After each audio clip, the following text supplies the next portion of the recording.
Nah, baiklah, perkenalkan, nama saya Suci Fadila dari kelompok 9. Di sini saya akan menjelaskan tentang jenis dan tingkatan yang ada pada kesulitan belajar.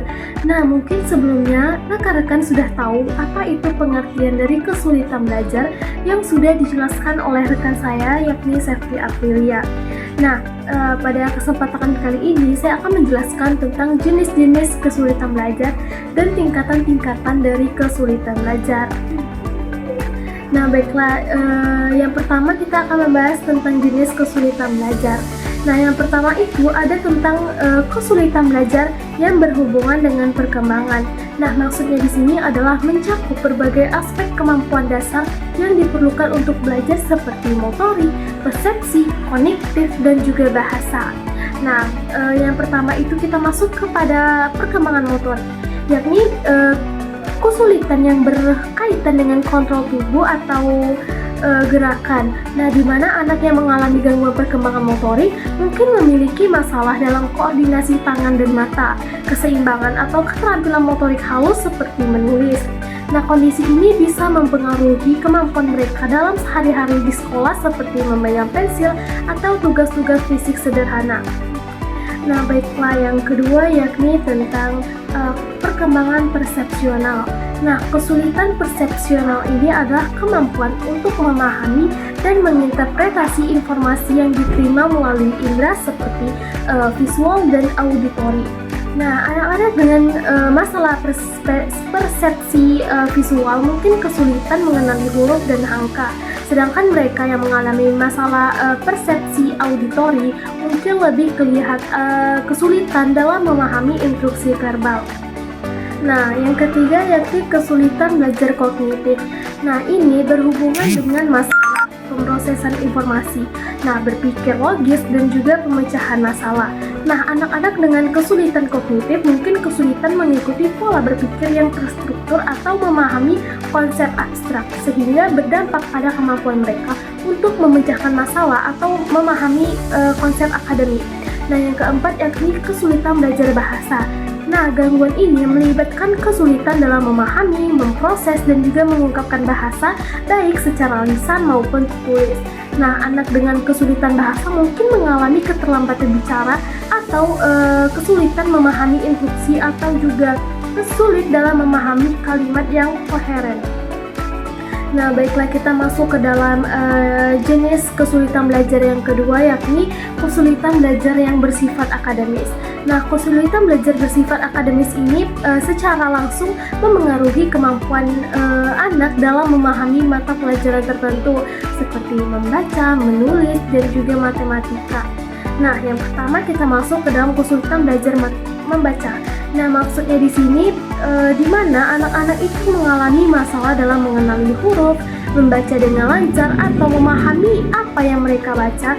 Nah, mungkin mereka kesulitan dalam menghubungkan suara atau huruf atau juga kata-kata sehingga memperlambat kondisi proses mereka membaca. Nah, baiklah, kita masuk ke dalam kesulitan belajar yang menulis. Nah, kesulitan ini melibatkan masalah dalam menulis baik dari segi fisik, misalnya kemampuan motorik halus untuk menulis dengan rapi. Nah, maupun aspek kognitif atau misalnya itu kesulitan dalam mengorganisir ide secara tertulis. Nah, anak dengan kesulitan ini membuat tulisan yang dapat dibaca atau mengungkapkan perasaan mereka dalam bentuk tulisan.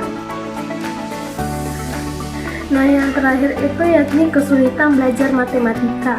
Nah, ini juga disebut sebagai diskalkulia. Nah, kesulitan belajar matematika ini mencakup masalah dalam memahami konsep angka, mengerjakan operasi matematika, atau memahami logika yang digunakan dalam proses soal matematika.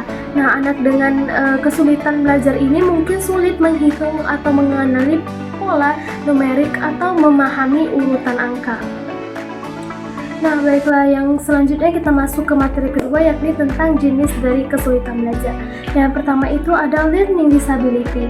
Nah, atau ketidakmampuan belajar. Nah, maksudnya di sini adalah gangguan yang dipengaruhi kemampuan belajar seseorang untuk memahami, mengolah, atau mempelajari informasi dengan cara yang sama seperti kebanyakan orang. Nah, jenis kemampuan ini diantaranya itu ada disleksia. Nah, disleksia ini adalah gangguan pada kemampuan membaca. Nah, penderita ini seringkali mengalami kesulitan dalam mengidentifikasi kata-kata, mengeja, atau juga membaca dengan lancar meskipun memiliki kecerdasan normal atau di atas rata-rata. Nah, yang kedua disgrafia. Nah, maksudnya di sini adalah gangguan dalam kemampuan menulis. Nah, orang dengan disgrafia ini biasanya mengalami kesulitan dalam memahami tulisan dengan jelas, mengorganisir huruf-huruf, dan juga membuat tulisan yang rapi serta mudah dibaca. Nah, selanjutnya yakni diskalkulia. Nah, diskalkulia ini adalah gangguan yang mempengaruhi kemampuan seseorang dalam memahami dan memproses angka serta konsep dari matematika. Nah, mereka biasanya itu kesulitan dalam mengenali angka serta melakukan operasi matematis yang dasar. Nah, yang kedua itu tingkatannya itu ada underqualified atau kurang berprestasi.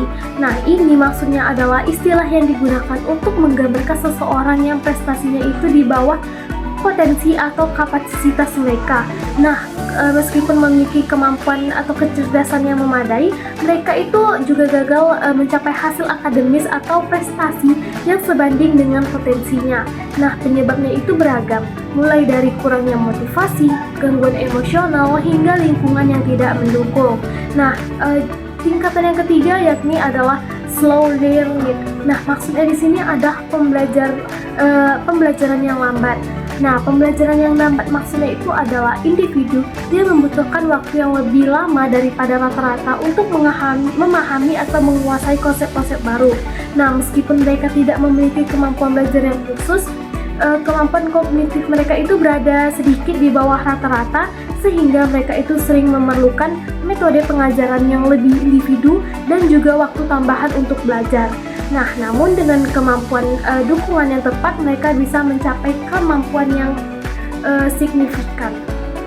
Nah, mungkin baiklah, sampai di sini saja penjelasan saya tentang jenis dan juga tingkatan dari kesulitan belajar. Materi selanjutnya yang akan dijelaskan oleh rekan saya, Windy Aryani. Sekian, terima kasih.